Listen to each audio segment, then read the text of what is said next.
apologize for the delay. We'd like to now call to order the Guthrie Public Schools Board of Education regular monthly meeting for July 10th, 2017.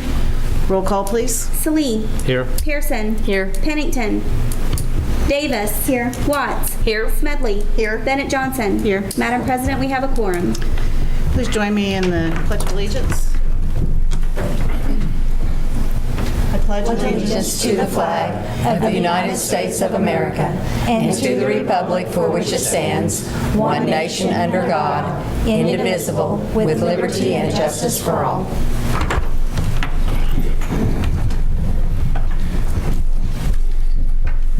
Agenda item 5. Please join me in a moment of silence.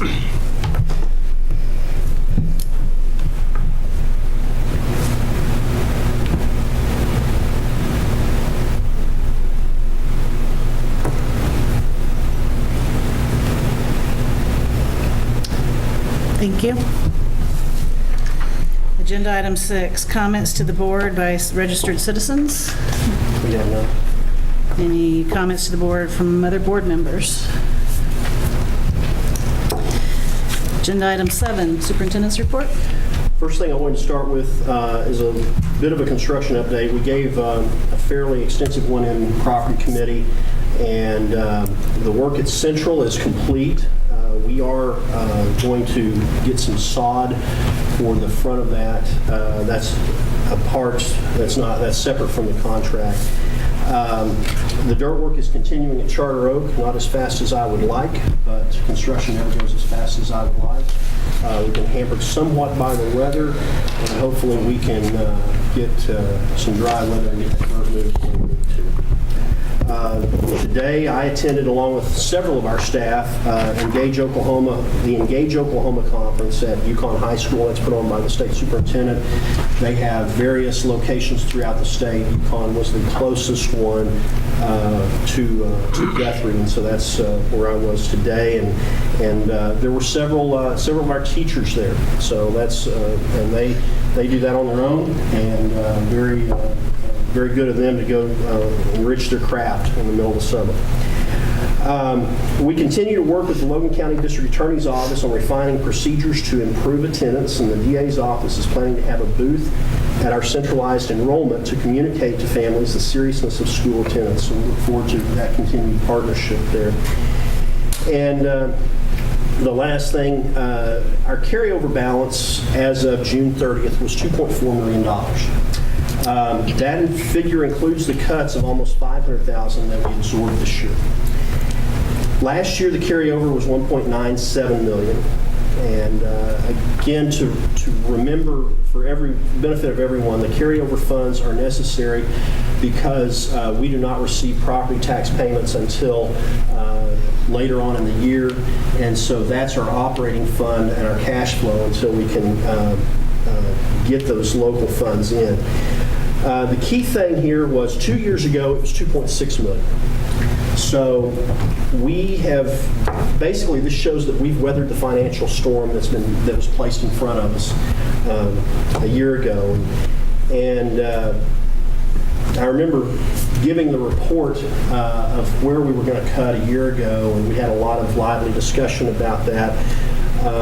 But our goal was to end up where we have ended up.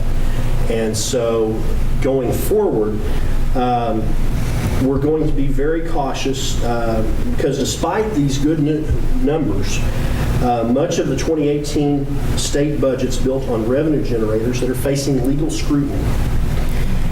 And the most important to watch for education funding is House Bill 2433.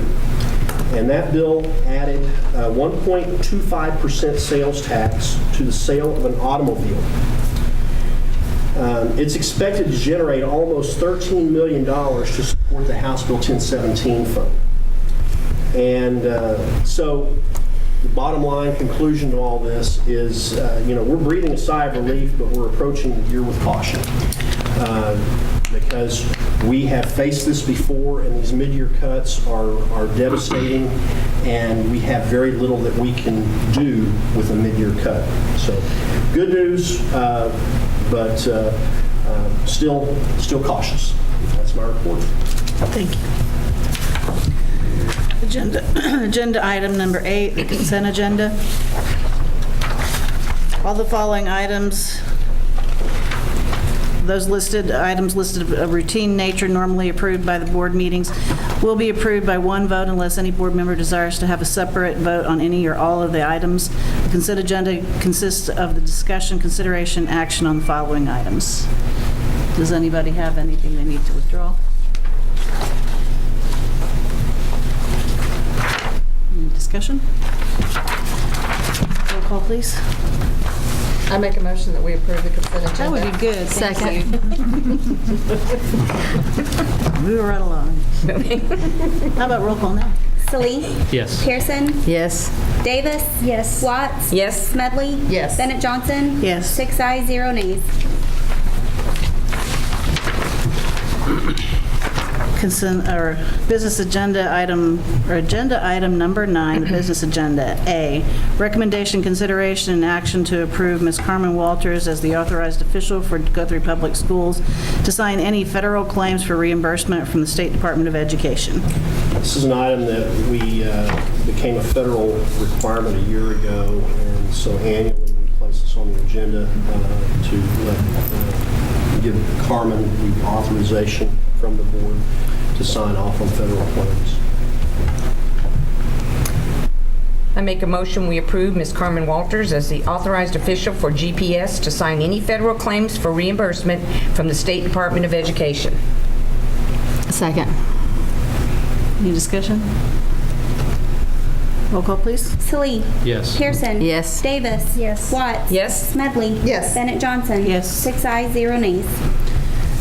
Agenda item 9B, recommendation, consideration, action to approve Ms. Angie Smedley as the authorized official for Guthrie Public Schools to sign any special education reimbursement claims from the State Department of Education for Project 621, 623, 625, 641, and 642. Very similar to the item for federal programs, this is same consideration that we give for our special ed director, which is Angie Smedley now. Recommend approval of this, page 108 in the packet. I move we approve Ms. Angie Smedley as the authorized official for Guthrie Public Schools to sign any special education reimbursement claims from the State Department of Education for Project 621, 623, 625, 641, and 642. Second. Any discussion? Roll call, please. Salee. Yes. Pearson. Yes. Davis. Yes. Watts. Yes. Smedley. Yes. Bennett Johnson. Yes. 6 ayes, 0 nays. Agenda item 9C, recommendation, consideration, action to approve Ms. Michelle Chappell as the authorized representative to implement and administer the purchasing card program for Guthrie Public Schools. This is an annual authorization and recommend approval for that. Page 109 in the packet. I move we approve Ms. Michelle Chappell as the authorized representative to implement and administer the purchasing card program for Guthrie Public Schools. Second. Any discussion? Roll call, please. Salee. Yes. Pearson. Yes. Davis. Yes. Watts. Yes. Smedley. Yes. Bennett Johnson. Yes. 6 ayes, 0 nays. Agenda item 9D, recommendation, consideration, action upon application for conducting cooperative activities with St. Mary's Catholic School of Guthrie. This is an item that we've done for several years, and we allow the St. Mary's students to participate with our students in junior high athletics and sports that are listed below, and recommend approval of this. This is an item that we bring to the board each year. I make a motion that we approve the Cooperative Activities Program with St. Mary's Catholic School of Guthrie. Second. Any discussion? Roll call, please. Salee. Yes. Pearson. Yes. Davis. Yes. Watts. Yes. Smedley. Yes. Bennett Johnson. Yes. 6 ayes, 0 nays. Agenda item 9E, recommendation, consideration, and action upon school bus riders handbook for the 2017-2018 school year. Page 111 is the red line version of this with the changes noted, and recommend approval. And if there are questions, Mr. Ogle is available to answer them. I make a motion we approve the School Bus Riders Handbook for 2017-2018. Second. Any discussion? Roll call, please. Salee. Yes. Pearson. Yes. Davis. Yes. Watts. Yes. Smedley. Yes. Bennett Johnson. Yes. 6 ayes, 0 nays. Agenda item 9F, recommendation, consideration, and action upon the Activity Fund Handbook for the 2017-2018 school year.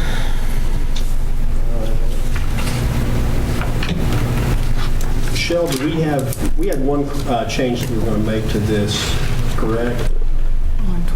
It was just the verbiage. Yeah. We were going to rewrite. Page 6.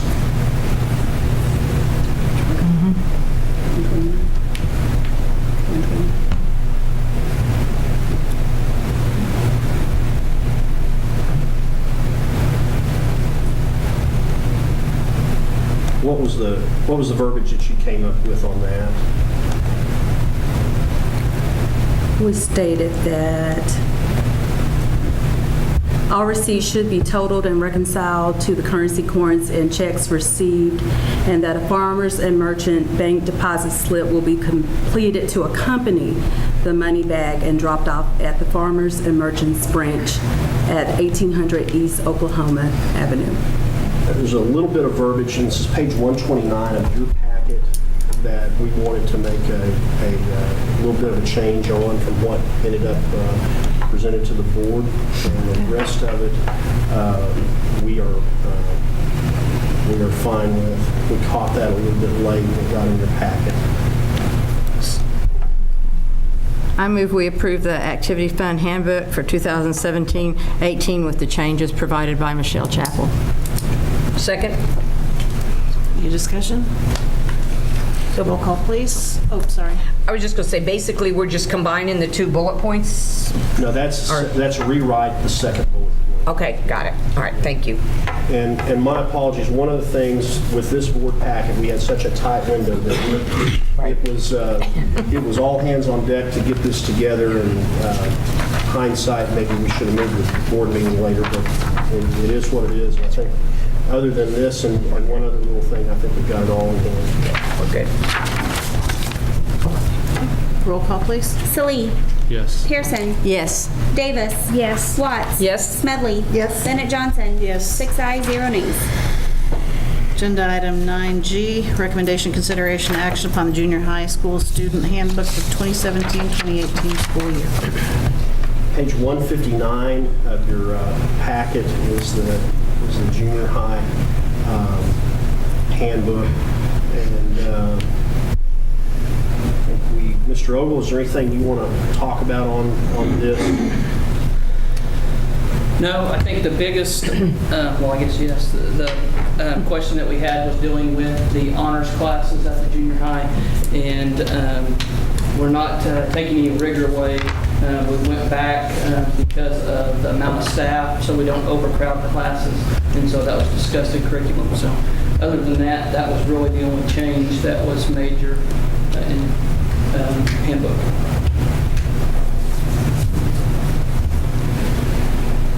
I make a motion we approve the junior high school student handbook for 2017-2018. Second. Any discussion? Roll call, please. Salee. Yes. Pearson. Yes. Davis. Yes. Watts. Yes. Smedley. Yes. Bennett Johnson. Yes. 6 ayes, 0 nays. Agenda item 9H, recommendation, consideration, action upon Guthrie High School in favor alternative school student handbook for 2017-2018. This is on page 195 of your packet, and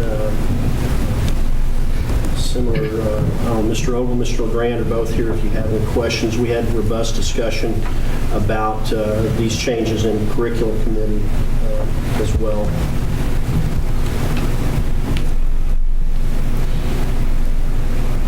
I make a motion we approve the Guthrie High School / favor alternative school student handbook for 2017-2018.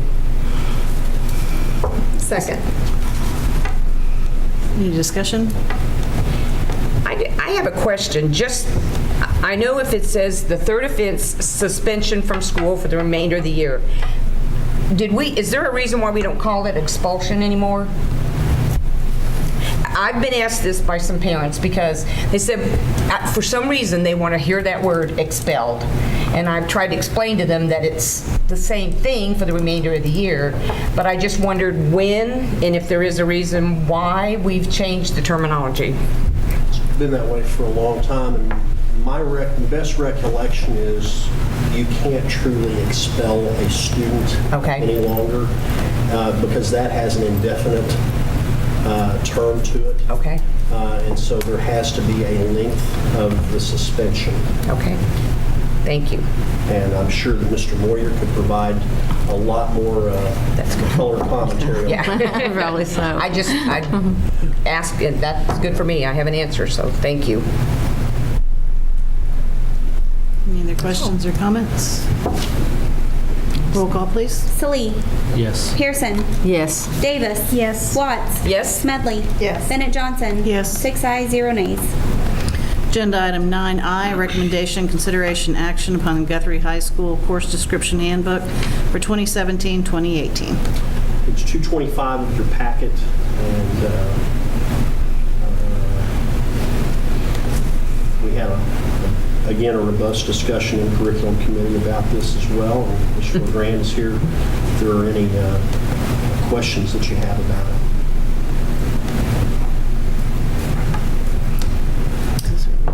I move we approve the Guthrie High School Course Description Handbook for 2017-2018.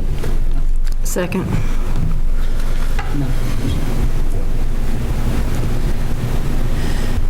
Any discussion? Roll call, please. Salee. Yes. Pearson. Yes. Davis. Yes. Watts. Yes. Smedley. Yes. Bennett Johnson. Yes. 6 ayes, 0 nays. Agenda item 9J, recommendation, consideration, action upon memorandum of understanding between Meridian Technology Center and Guthrie Public Schools for supplemental funding for Guthrie Middle School Gateway to Technology programs for 8th grade students for 2017-2018. This is an item that we bring to the board annually to renew part of our partnership with Meridian Technology Center, and provides $50,000 worth of funding to the program that we have at Guthrie Junior High. Recommend approval. Do they not require that the 7th graders take that, or is that just something that Rainwater has just implemented? Doug, in the past, there was no requirement that we had. It was an elective. Yes. And there was no requirement that any student, any group of students take it. That's what, but we're trying to funnel more kids in there. And I don't know if you want to fill in the blanks on that. It was basically just to make sure that we had an elective to get those kids involved with STEM classes. And Dr. Major kind of left that to us, how that would be implemented. When we talked to him last year, some of the changes that we were wanting to make, he was very upfront. Is anything that we could do that would get more kids in the program and get them interested in coming and being part of their STEM program at Meridian, he was all for it. Okay, so that's Whether why. that was all 8th graders and doing it as just an elective or putting it in as a part of a core, he was all for it. Whether it was all 7th, 8th, the more kids we can get, the better. Okay, perfect, thank you. I make a motion we approve the memorandum of understanding between Meridian Technology Center and Guthrie Public Schools for supplemental funding for Guthrie Middle School Gateway to Technology programs for 8th grade students for 2017-2018. Second. Any other discussion? Roll call, please. Salee. Yes. Pearson. Yes. Davis. Yes. Watts. Yes? Smedley. Yes. Bennett Johnson. Yes. 6 ayes, 0 nays. Agenda item 9K, recommendation, consideration, action upon loan agreement with Child Nutrition Fund for 2017-2018. This is page 270 of your board packet, and this is an annual item that we bring to the board this time of year to provide necessary operating funds for startup of child nutrition, and then the loan is paid back as earnings allow. I make a motion that we approve the loan agreement with Child Nutrition Fund for 2017-18. Second? Any discussion? Roll call, please. Salee. Yes. Pearson. Yes. Davis. Yes. Watts. Yes? Smedley. Yes. Bennett Johnson. Yes. 6 ayes, 0 nays. Agenda item 9L, recommendation, consideration, action upon a renewal agreement with Great Plains Coca-Cola Bottling Company for 2017-2018. This is our annual renewal of this agreement. It's a 5-year agreement that provides for the annual renewals with Great Plains, and recommend approval. I make a motion that we approve the agreement with Great Plains Coca-Cola Bottling Company for 2017-18. Second. Discussion? Roll call, please. Salee. Yes. Pearson. Yes. Davis. Yes. Watts. Yes. Smedley. Yes. Bennett Johnson. Yes. 6 ayes, 0 nays. Agenda item 9M, recommendation, consideration, action upon renewal agreement with Imperial Vending for snack vending for 2017-2018.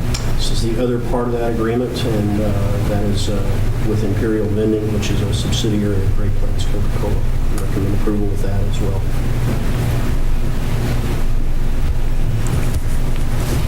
I make a motion, we approve the renewal agreement with Imperial Vending for snack vending for 2017-2018. Second. Any discussion? Roll call, please. Salee. Yes. Pearson. Yes. Davis. Yes. Watts. Yes. Smedley. Yes. Bennett Johnson. Yes. 6 ayes, 0 nays. Agenda item 9N, recommendation, consideration, and action upon renewing contract with ImageWorks of Oklahoma, Inc. for district copiers. This is the last year of that agreement. It's an annual renewal that we have with ImageWorks. Recommend approval of that. It is, they have been good copiers, and we have enjoyed our work with them.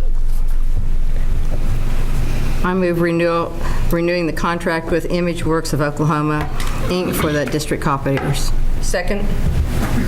Discussion? Roll call, please. Salee. Yes. Pearson. Yes. Davis. Yes. Watts. Yes. Smedley. Yes. Bennett Johnson. Yes. 6 ayes, 0 nays. Agenda item 9O, recommendation, consideration, and action upon approval of agreement with Hilborn and Weidman to serve as bond counsel and disclosure counsel to Guthrie Public Schools. I've asked Mr. Wolf to join us this evening for some discussion about this item, and in your commentary, there have been some changes, and I kind of alluded to that in my report last month to the board. There have been some changes by the SEC with regard to how schools sell bonds and have bond sales, and then the suggestion and recommendation from municipal finance has been to have an engagement with a bond counsel and a disclosure counsel. Rosenstein, Fist, and Ringel also echoed that recommendation as well, and so I've asked John to come here and talk to you a little bit about it, and then have some time for questions if necessary. Good evening. Good evening. You guys were at a really good pace, so take a little breather. Don't ruin it for us, John. No, I'm just kidding. Don't ruin that pace, okay. Just kidding. I will be glad to answer any questions that any of you have.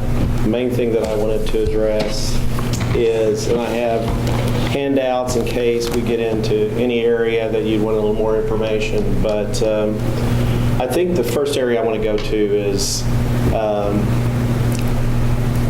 there have been new board members that have taken seat over the last 3 or 4 years. We started the process of the last bond election about 3 years ago, maybe 4 years ago.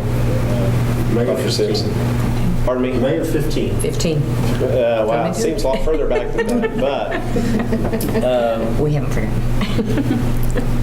I want to explain a little bit of who we are and what we do, and in the industry, what a financial advisor means, and address just a few areas of changes in regulations with the Securities and Exchange Commission that's happened since Dodd-Frank was passed. And Dodd-Frank came out of the fallout of the crisis with Wall Street on subprime lending and securitized mortgages and so forth. And there was a great effort by Congress to try to enact legislation that would ensure that banks and others that are involved in the finance industry, we don't get into the situation we were before. And so they provided they expanded outside of the corporate area and got into municipal bonds and financing done by municipal entities. And municipal, I mean state, county, school district, cities, so forth. And they imposed additional regulations on parties that weren't regulated before. And one of those parties is what we do. There was a creation of a municipal advisor from your end. It's in essence what we do, financial advising. But there were regulations put on us. In July 1 of 14, we had to register with the Securities and Exchange Commission, first time in history. And June 23rd of last year, they passed a MSRB, Municipal Securities Rulemaking Board, which governs, they create all the rules for everyone in the bond industry. They actually enacted requirements upon municipal advisors. And the essence of that particular rule is that we act in a fiduciary capacity with you, which you would say, I would hope you would act in that capacity, but there are a lot of laid out rules as to ensure fiduciary responsibility to you. And part of that responsibility is to advise you if we think you're at risk. And the question might be asked, what's changed? Why are we looking at hiring a bond attorney or disclosure counsel now when we didn't use one in the past? The changes in the regs that went into effect June 23rd of last year, as far as requirements that in preparing and offering document, and I have some very good handouts. I think might be the best handout is an article in a periodical that's in our industry. It's called The Bond Buyer. And it states, and I'll have this available for you, it basically stated over the last 3 years, this article was in the summer of last year, over the last 3 years, 18 entities have been fined or have been issued cease and desist orders for violations of the Securities and Exchange Act, as far as fraudulent information being shown in the official statement. And fraudulent can be looked at as, did you make a material misrepresentation? Did what you have, and I have copies of official statements if we want to go there. This is the official statement or the prospectus offering document we did on the bonds we did last year. This is your document. You are responsible, although you hire professionals to help compile this is yours. Any material misstatements in here, you can come back and say, well, you know, our finance department worked with our financial advisor and we didn't know, and you know, that information, we don't know where that came from. That won't cut it with the SEC. They're going to make sure that you know everything that's in here, that there are no material misstatements. Now, there's not a lot of complicated information in here. I mean, we send it to, every time we've done a bond issue, since you guys have engaged our firms, we provided this to you, provided to superintendent, provided it to Dennis in the past, said please review to make sure you don't see anything that's not accurate. We compile information. A lot of this is tabular, very basic. It's not engineering. It's very simple, pulling information off out of the district's information, county information, net assessed valuation. General obligation bonds are some of the simplest bonds because you just pay back with ad valorem tax, and there's not a lot more that is associated with diligence other than we update all the economic, financial information that is provided to us by your finance department as far as audit financials, and we put all that information in here because this is what we do for a living. We compile it and put it in here, and then we sit down with staff. Well, SEC is focused, and like I said, I have an article where they have had at least one instance where a city had a mayor that said, yeah, I read this, or a school board president, for instance, I read this, or they said, yeah, I signed the certificate that says, yeah, I know what's in here. We understand that this, you know, everything in here is accurate. They fined that mayor $10,000 for not reading something that they signed that said they read. The SEC has taken a position, they have beefed up their enforcement division dramatically over the last 4 years, and they're looking at every single transaction potentially that's out there. And so we do not want the district to be in a position where you don't have an attorney that in the past, this is all the documents that you have associated with a bond transaction. And I'm going to use an analogy it might not be a good analogy. I don't know if any of you are realtors. But if you know of any realtors or related to any realtors, you say, well, a realtor, other than a title opinion with the title company, unless there's any other major issues, realtors don't need attorneys. In the bond industry, there are very professionals. There are financial advisors. There are bond attorneys that are experts in the area of federal tax law and state tax law. There are tax attorneys. There are disclosure counsels that are more familiar with what should be in an official statement in order to comply with the Securities and Exchange Commission. What had happened in the past and is done predominantly throughout the United States, when you do a competitive general obligation bond issue, you go out, we put a package out for you, underwriter's bid. If this was a negotiated bond transaction like a city might do, where you are actually working with an underwriter, they bring in a disclosure attorney or what's called an underwriter's counsel, and they go through and beat you up over all this to make sure it's all accurate. So what they try to do is to sit on your side, make sure everything that's listed and represented here is accurate. There's 90% of this, counsel won't really do anything but sit down with you and sit down with staff. And we'll sit down with the governing body if you want to attend and go through this second set of eyes, an attorney, bond counsel will go through and look at all of this, disclosure counsel, and make sure that everything's addressed in here that should be addressed to give you that comfort level. There are no instances. The question also might be asked if I were you is, well, where's a one-stop shop that does bond lawyer work, FA work? How can we get all that in one-stop shop? The regs will not allow that. You're not going to find it anywhere. If you do, they're violating the Securities and Exchange Act. Those have to be separate. What we had done in the past, in this document here, there are 31 documents in here. 27 of these are documents that are forms that are provided by the Attorney General's office. They're forms that they develop in a Word document. We fill in the blanks. We don't write any legal opinions. We don't give any legal advice. We just fill in the blanks. Supreme Court's ruled that's fine. But there are 4 documents in here, including this OS, that State Attorney General's office doesn't look at. It's not part of what they're required to look at. They don't sign off on the offering document or the official statement, and they don't sign off on what's called the Continuing Disclosure Agreement, which is an agreement you sign every year that says if you don't do bonds every year, in your case for Guthrie, every year there's tables of information here. That gets updated with the SEC. Stop. Take a breather.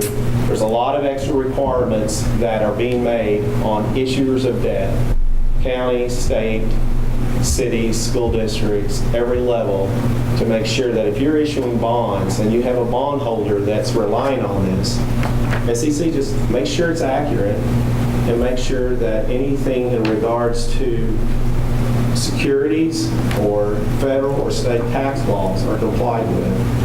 And there are people that have a greater expertise that our firm believes need to be involved in this process. Now, to go back to what you've done prior, the prior 2 issues that you've done with us is you said, well, was there not a bond opinion? I mean, how do these bonds get sold?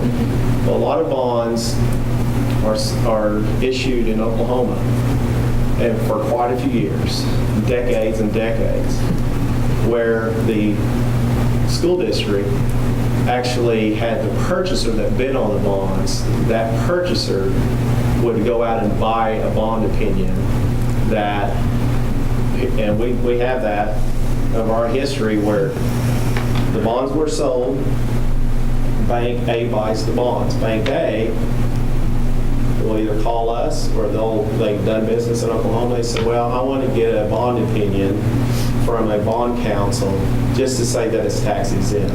I don't care if they've done all the diligence and gone through all the background and so forth, just write me an opinion. That's what's happened in the past. And you might say, well, how do we pay for that? You pay for that because you got a higher interest rate quote because the broker-dealer buys this at a higher cost. I mean, it costs to you. You pay a little higher interest rate, they turn around and resell at a lower interest rate, and that difference makes up the amount of money necessary to cover their cost of hiring bond counsel. So in the past, bond counsel was hired, but in a very limited capacity by the purchaser, but it cost you an interest rate. I've thrown a lot at you. We believe going forward, and we've advised this with Tulsa schools who we represent, Union schools who we represent, and we also have done this with Bartlesville schools and other school districts that we represent, that we believe that in order to protect your interests, that you need to engage Hilborn and Weidman in actually two capacities. Bond counsel to review all the documents, make sure everything looks okay, and disclosure counsel to review and do the necessary diligence to go through the official statement. And so they act in both capacities, and that's what's included in their scope of services under their agreement for the fee that they propose.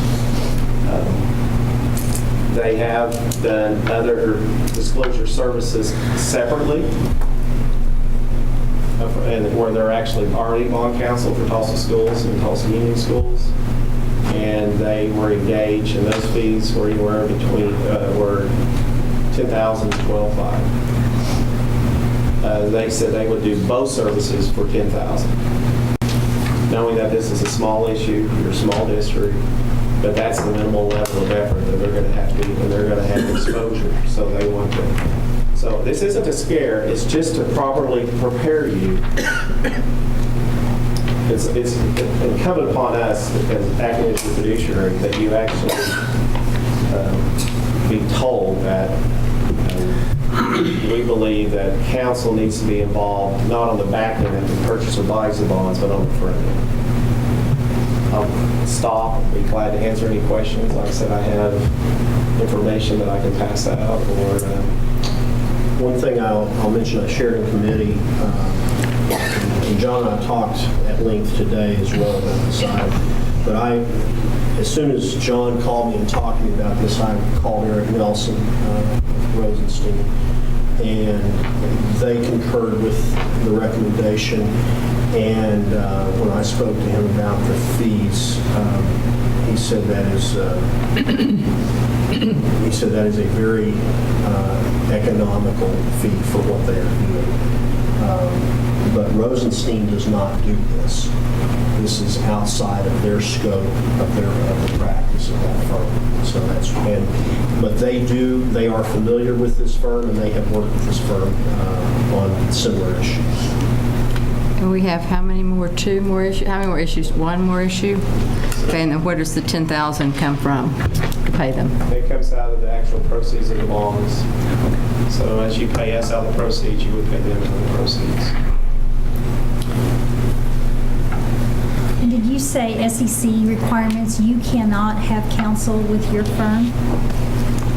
You cannot, a bond attorney cannot act as a municipal advisor.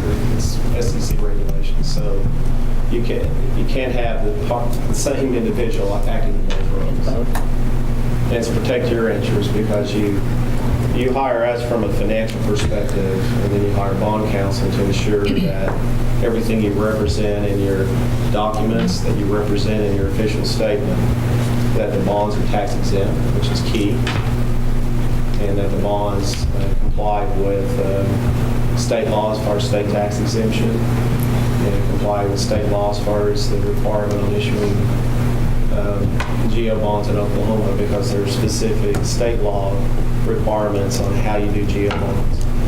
And although those standard forms that are provided by the AG's office, we actually fill in the blanks, but it's of value to have bond counsel review those documents that we're filling. When I say fill in the blanks, it's not quite like, if you're in the financial industry, if you're a banker, or if you're in the loan industry, you may have a standard 3-page promissory note that was developed 20 years ago, and it's just boilerplate. In the bond industry, it's not boilerplate.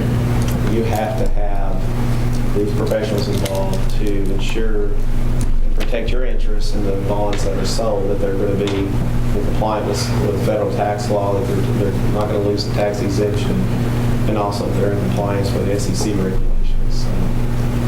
And a lot of that came around as far as June 23rd of last year. They imposed a rule, G42, on financial advisors or municipal advisors to ensure that there's basically all the things that we have to advise our clients of. And there's a lot more focus by the SEC in areas. So there's the last 3 years there have been 18 findings. The previous 1999 through 13, the previous 14 years, there were only 11. So if we were to approve this contract, do they provide or have some sort of bond or errors and omissions type insurance where we're protected as a district? Or is this just simply a second opinion with no additional guarantees? Well, they're going to sit on your side. They're going to sit on your side, and if at any point in time, if the SEC comes in and says, you know what, we think you misrepresented in this OS. I don't know what errors and omissions. This is a bond firm in Tulsa that does majority of all school district bond opinions. I don't know what their errors and omission liability is. And so then the next question I would have is, cost is $10,000. So I have a bit of a problem approving such a contract without a request for proposal, RFP process. And I know you're acting as a fiduciary for the district, but I think if we're not going to have an RFP, we have to ask the questions of what's your association with this firm. I know you're a fiduciary. I know there's that separation like you're stating, but I'm not a big fan of approving a $10,000 contract without an RFP for such services. And I understand that this is the area that at this point in time, this is a transitioning area. And in order for you to, for the school board to become comfortable and think, well, we don't know if this is the best deal that we can get. It's up to you. Right now in Oklahoma, as far as we're aware, and our relationship with Hillborn and Weidman is we know that they do bond opinions. 95% of our work, we work with another bond counsel firm. 5% we work with cities or school districts that they are the bond attorney on that particular issue. As far as disclosure counsel right now, there is not disclosure counsel that I'm aware of in Oklahoma. We have worked with a disclosure counsel in a lot less limited capacity that would charge you more than that, and they would only review a portion of your OS, basically one page. To review your full OS, probably talking $50,000 to $100,000. There's a significant liability out there, and there's not a lot of attorneys that want to get into that area unless they've been in the profession for quite some time. We're just suggesting to you that before you move forward on the next issue, that we feel this is where you need to stand. And I understand from your sitting on your side, but this is not boilerplate work. This is not something that most industries deal with. I'm being frank with you as a school board.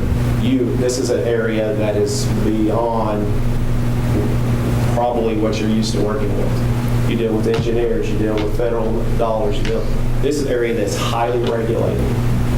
And our concern is that you have council that has done this in the past, and that's at, I think, a very reasonable fee. But we don't have a dog in this. We just want to protect your interests. If you decide you want to go out and pursue and put out RFP for disclosure counsel and bond counsel, that's your prerogative. So essentially, they would be reviewing your work. So I mean, are you unloading any of your responsibilities? Are they just simply reviewing and fact checking what you've compiled, from what I understand? Okay. How much time are they spending with the district to gather information to provide to you? Or is it? Here's the actual process of what will happen is bond counsel. The bond counsel is going to look at reviewing 27 of these documents that are in here. They're going to review. In the past, Oklahoma on school districts have determined there are other FAs in the state. There are 4 or 5 different FA firms. For quite some time, decades, there have been transactions done where there was no bond attorney. The only bond attorney was hired in the structure that I mentioned before. There was a determination, well, we may not need a bond attorney. Our opinion is you do. We represent 140 clients in Oklahoma, more than any other FA in the state. We represent 20 of the 30 largest cities. We represent the second largest school district, the 5th largest school district.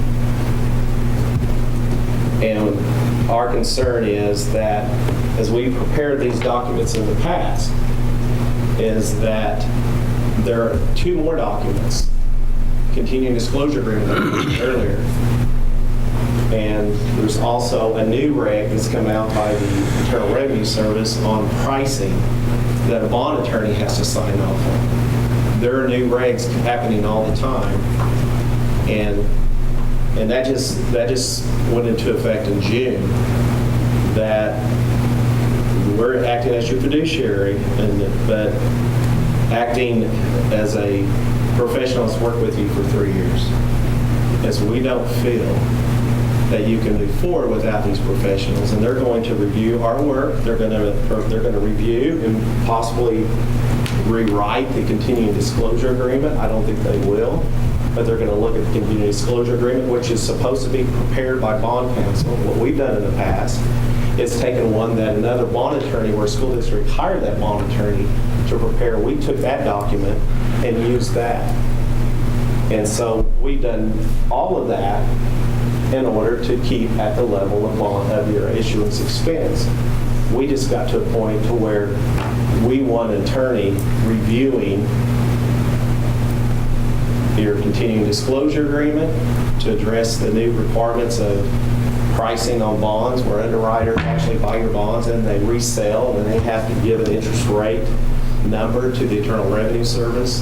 There's a new reg that came out on that. So we want bond counsel to step in a role they've not stepped into before with school districts in Oklahoma. Right. So John, if we were doing another bond issue and stuff, you would make this advice up front, this needs to be added in, this is part of, from now on. Election. From now on. For every one of our clients going forward on bond transactions, we're reckoning, school districts are the only entities, except for a few in Oklahoma, that a great majority don't have a bond attorney engaged by the district. They don't do any diligence on the front end. It's all on the back end. And that day and age, we believe, provides or puts this district in a position of too much risk. And therefore, putting the district, does it put us at risk as board members too, individually? I can pass out. If you hire the professionals and they advise you, I mean, I'm advising you to hire bond counsel. If you had bond counsel, if you always use bond counsel, then you rely on that expertise. But from the SEC side, they want to make sure that you perform the proper diligence to hire the correct professionals and that you did what you needed to do in selling those bonds, that there's no misrepresentation in the offering document. And so we're doing everything we can to put you guys in that position. And there is, I'm trying to explain this a little different way. This is a quick changing, it's not, well, we've known for years, this is happening nationwide.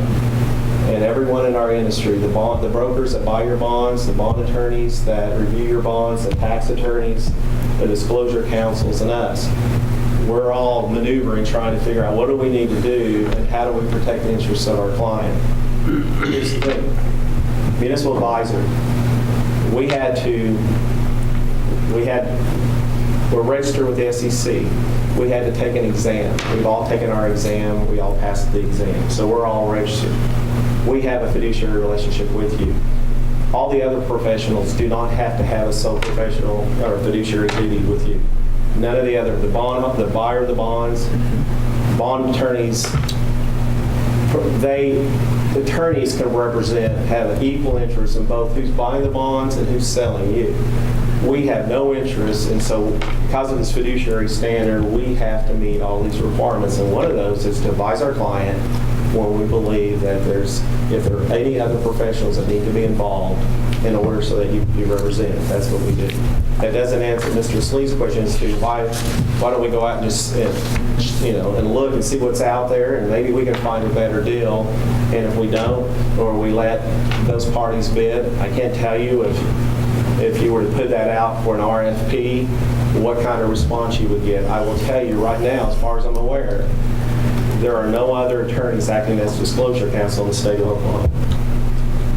And you're getting into an area of law firms that charge $500 to $1,000 an hour when you step into this area. It's unfortunate, it seems unfair, but it's all to ensure that the buyer of your bonds gets the best product and that your interest is protected. So, Sharon, to kind of answer your question, I asked that of Eric Nelson and John Miller separately.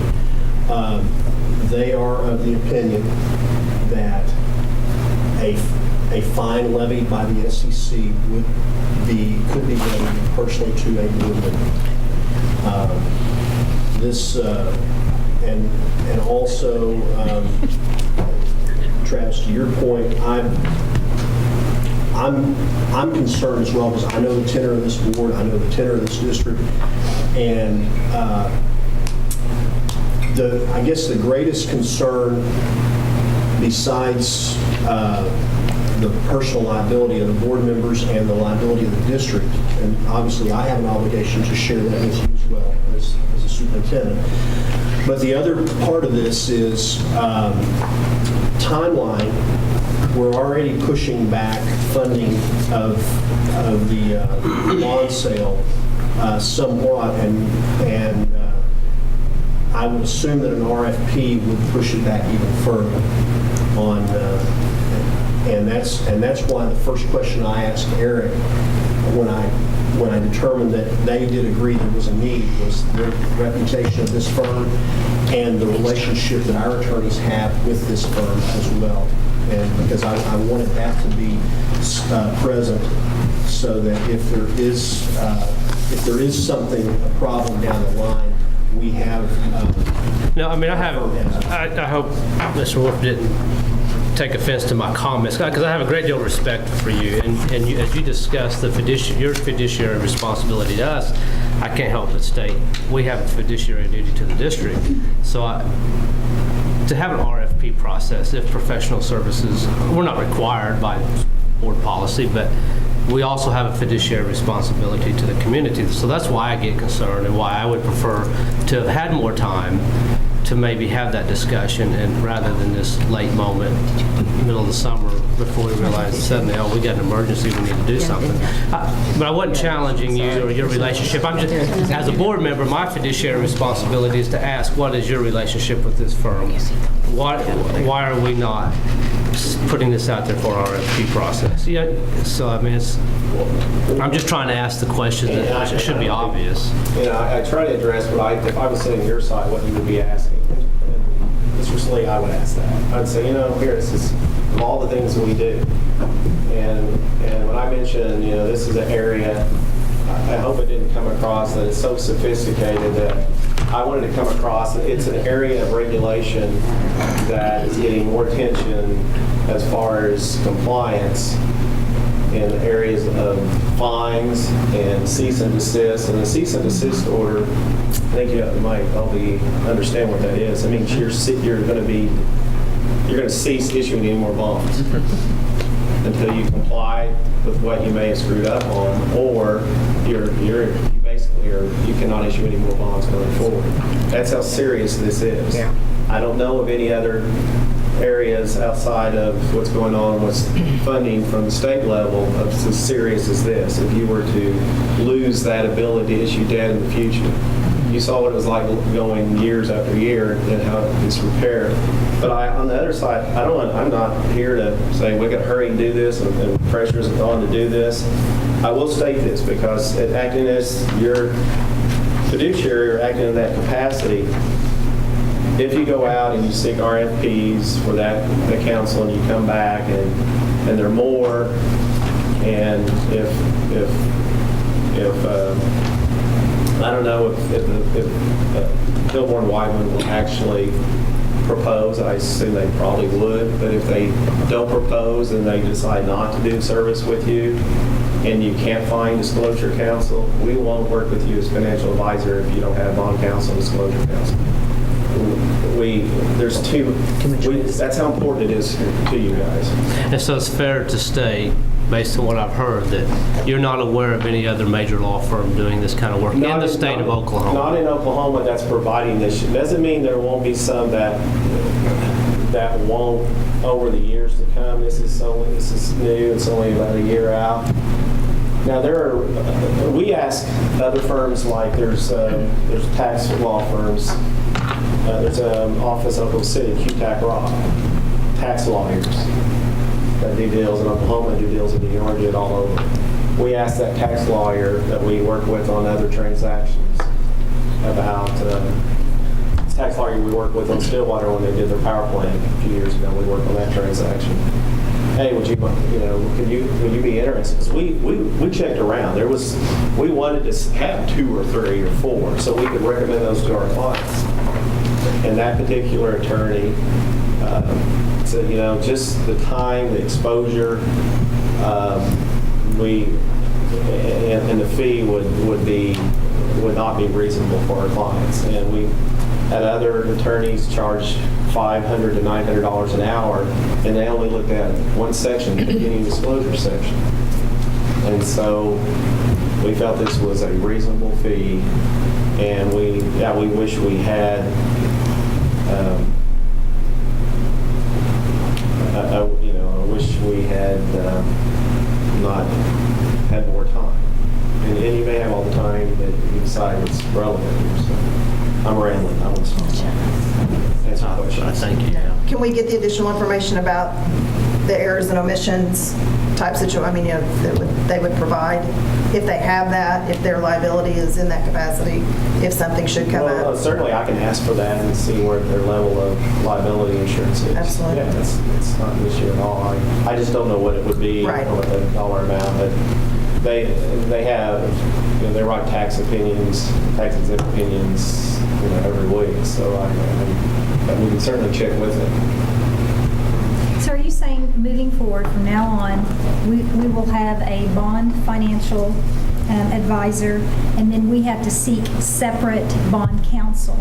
Your firm will never in the future hire a bond counsel because SEC rules will not allow that. Is that correct? Right, SEC Okay. rules do not let the bond attorney also be the municipal advisor or financial advisor. Be Do a dual role. Yeah. Be They have a, to have dual roles. an employee of that firm. But- Okay. But to be honest with you, It's, I don't know in the last Our checks 30 and years if there is a bond counsel firm that's also financial advisor, because it's just, Yes. it's just not, it can't be a one-stop shop with this industry. There's too many different regulations that go with what we do and what bond attorneys have to work with. And bond attorneys, when I say bond attorneys, it's a misnomer. Sometimes someone will refer to someone that's an expert in tax law. They're special tax counsels. I have another handout, but in most transactions, you have 10 professionals involved on this type of transaction. School districts in Oklahoma, they try to narrow it down. It got narrowed down to a financial advisor and then a bond attorney being hired by the purchaser. Then you have trustee bank or paid agent bank.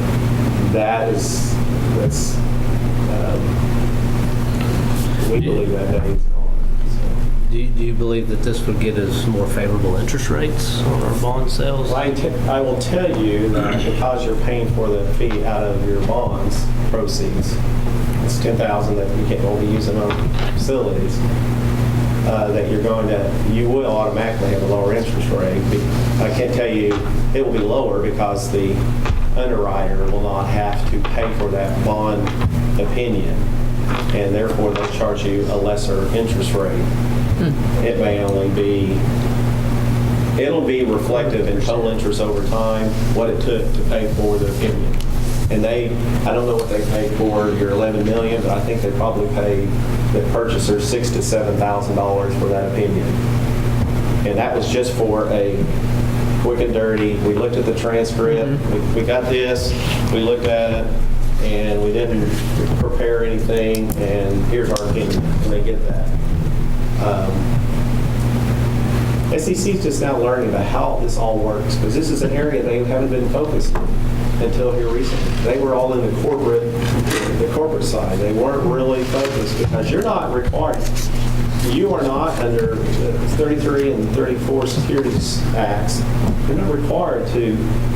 You're not registered with the SEC. Your bonds are sold because you're a municipal entity, and you don't have to get their approval to sell bonds.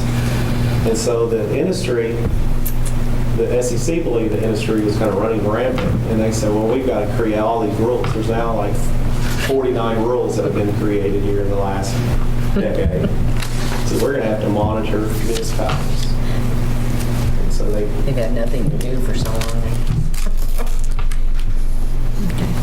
But it just concerns me that it would affect us each individually too. So I mean, I don't want that. Let me address That's that. why you have to take your own I insurance want out if you want address to. that real quick in a minute or less. Is you rely on Dr. Simpson. Dr. Simpson relies on his finance staff, and you hire professionals to help you with this. We have compiled the information. We put it all in there. Staff reviews to make sure it's all accurate. And as accurate as, the information. We source everything. We got this from the county. Here's what we got. And actually, we provide that. Last year, the last couple of years, Dennis has that. Here's where we got all the information. And so we provide that. But you rely on the professionals. Professionals do all their diligence. What they don't want is negligence on your part as a board that you approve, because when we would come to you on the next meeting, assuming that we come back on the next meeting with setting the sale day, prior to that, when you get your packet, you're going to see this one for 17, and you're going to get that in your packet. We could even get it to you a couple days earlier than that. But what you approve that following week is required by the SEC is that you deem this near final as a governing body. And that means pretty much everything in there is pretty much everything that should be in there. It allows for if you make some errors, I put a 4 instead of a 3, but it pretty much you review it. And so what they try to keep from happening is, and there's been a lot of abuse nationwide. They're been, I don't know if you're familiar, City of Miami, SEC fined them $1 million. They fined the mayor, they fined the CFO. They're coming after everyone saying that you can't just kind of put whatever you want in the OS and have an investor say, you know, I relied on this when I bought these bonds because this is out there under a portal called Emma that's under MSRB. It's out there online. And I looked at it and they said one thing and then I find out it's something else. And it's a lot of little checks, you know, dot your I's, cross your T's, and SEC's one, and we're going to fine until everyone gives this the proper respect it deserves. And they can't look at every deal, but we don't know which deals they're going to look at, which ones they don't. So It's like IRS. Yeah. Call a question.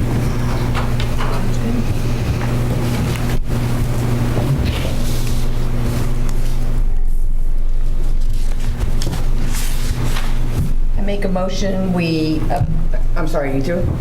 Oh, if anybody got, well, we can still ask questions after I make a motion. I make a motion, we approve the agreement with Hilborn and Weedman to serve as bond counsel and disclosure counsel to Guthrie Public Schools. Second. Is there any further discussion?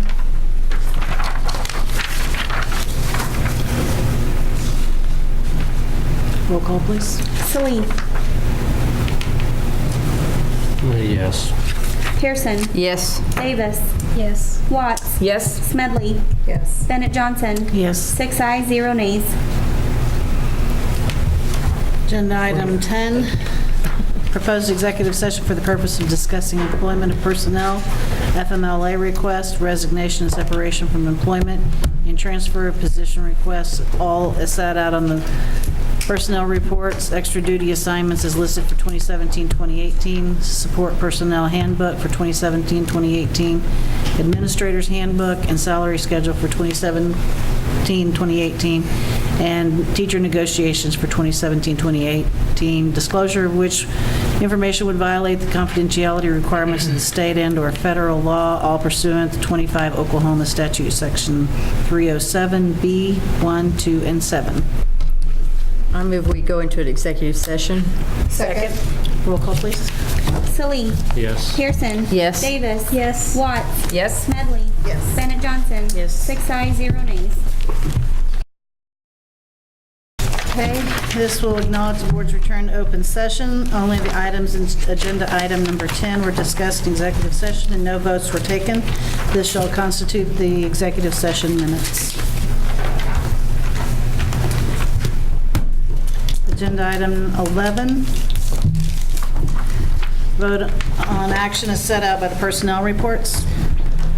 I move we approve the action set out on our personnel reports on page 291. Second? Roll call, please. Celine. Yes. Pearson. Yes. Davis. Yes. Watts. Yes? Smedley. Yes. Bennett Johnson. Yes. 6 ayes, 0 nays.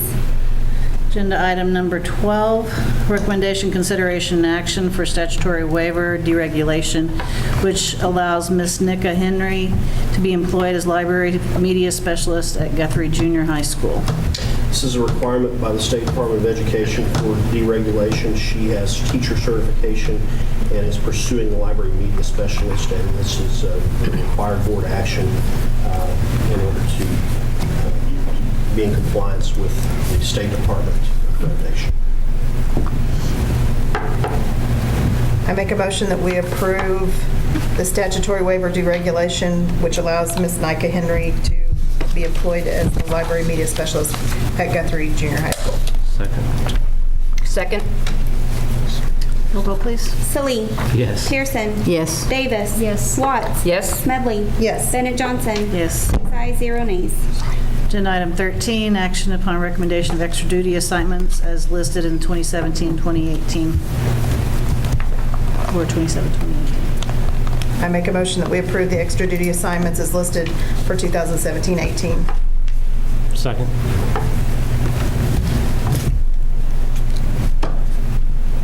Second. Yeah.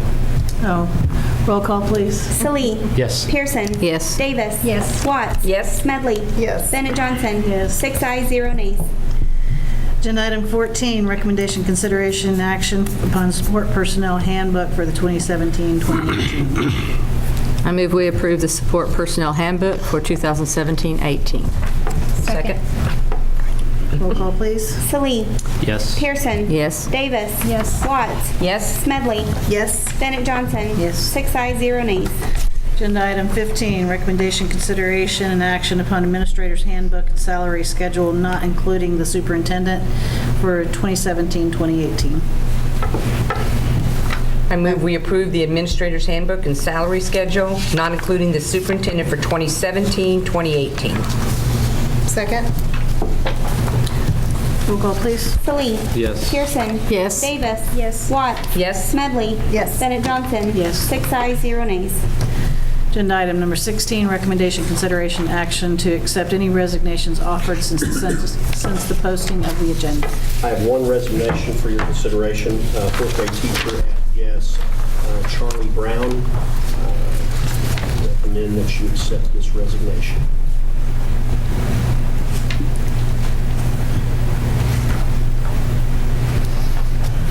I move that we accept the resignation of Miss Charlie Brown. Second. Roll call, please. Salee. Yes. Pearson. Yes. Davis. Yes. Watts. Yes. Smedley. Yes. Bennett Johnson. Yes. 6 ayes, 0 nays. Agenda item 17, discussion and possible action on new business not known about or could not have been reasonably foreseen at the time of agenda posting. We have none. Agenda item 18, Madam President, I move we adjourn. Second. roll call, please. Salee. Yes. Pearson. Yes. Davis. Yes. Watts. Yes. Smedley. Yes. Bennett Johnson. Yes. 6 ayes, 0 nays.